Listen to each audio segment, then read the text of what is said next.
होलिका दहन फाल्गुन मास की पूर्णिमा को मनाया जाता है।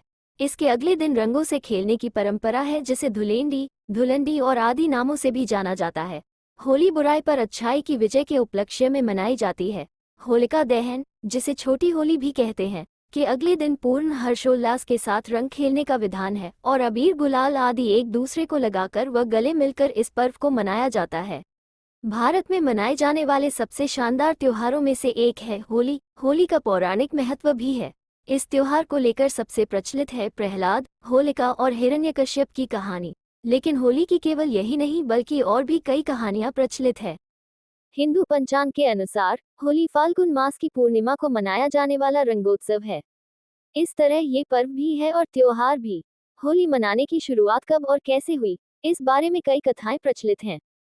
किंतु सबसे पुरानी और प्रचलित कथा सतयुग है। तब भगवान ने नरसिंह अवतार लिया था और हिरण्यकश्यप का वध किया था।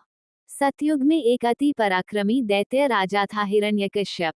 उनका एक भाई था हिरण्याक्ष। हिरण्यकश्यप के भाई हिरण्याक्ष का भगवान विष्णु ने वराह अवतार लेकर वध किया था। इस कारण हिरण्यकश्यप उन्हें दुश्मन मानता था। हिरण्यकश्यप का विवाह कयाधु नाम की कन्या से हुआ, जिससे उसे प्रहलाद नामक पुत्र की प्राप्ति हुई। हिरण्यकश्यप ने मनचाहे वरदान पाने के लिए ब्रह्मा की तपस्या शुरू की। इस दौरान देवताओं ने उसकी नगरी पर आक्रमण कर दिया और वहां अपना शासन स्थापित कर लिया। उस समय देवर्षि नारद मुनि ने कयाधु की रक्षा की और अपने आश्रम में ले गए। वहीं पर कयाधु ने हिरण्यकश्यप के पुत्र प्रहलाद को जन्म दिया। वहीं पर प्रहलाद का पालन पोषण हुआ। देवर्षि नारद मुनि की संगत में रहने के कारण प्रहलाद भगवान विष्णु का भक्त बन गया।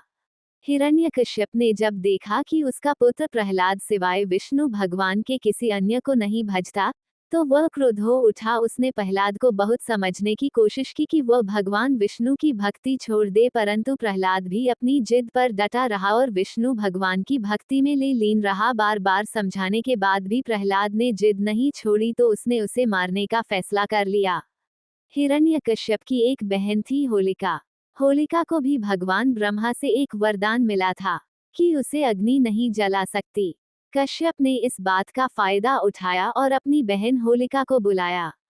हिरण्यकश्यप ने होलिका को कहा कि वह प्रहलाद को अपनी गोद में लेकर अग्नि में बैठ जाए, ताकि प्रहलाद भाग न सके और वह उसी अग्नि में जलकर खाक हो जाए। होलिका ने किया तो ऐसा ही, किंतु वह खुद भस्म हो गई और प्रहलाद बच गया। कहा जाता है कि होलिका के एक वस्त्र में न जलने की शक्तियां समाहित थीं, किंतु भगवान विष्णु की कृपा से चली तेज आंधी से वह वस्त्र होलिका के शरीर के से हटकर प्रहलाद के शरीर से लिपट गया था।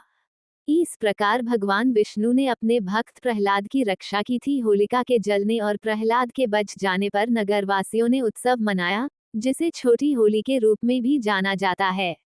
इसके बाद जब ये बात सबको पता चली, तो विष्णु भक्तों ने अगले दिन और भी भव्य तरीके से उत्सव मनाया। होलिका से जुड़ा होने के कारण इस उत्सव का नाम होली पड़ गया। इसी घटना की याद में इस दिन होलिका दहन करने का विधान है। होली का पर्व संदेश देता है कि इसी प्रकार ईश्वर अपने अनन्य भक्तों की रक्षा के लिए सदा उपस्थित रहते हैं। जय होलिका मैया की।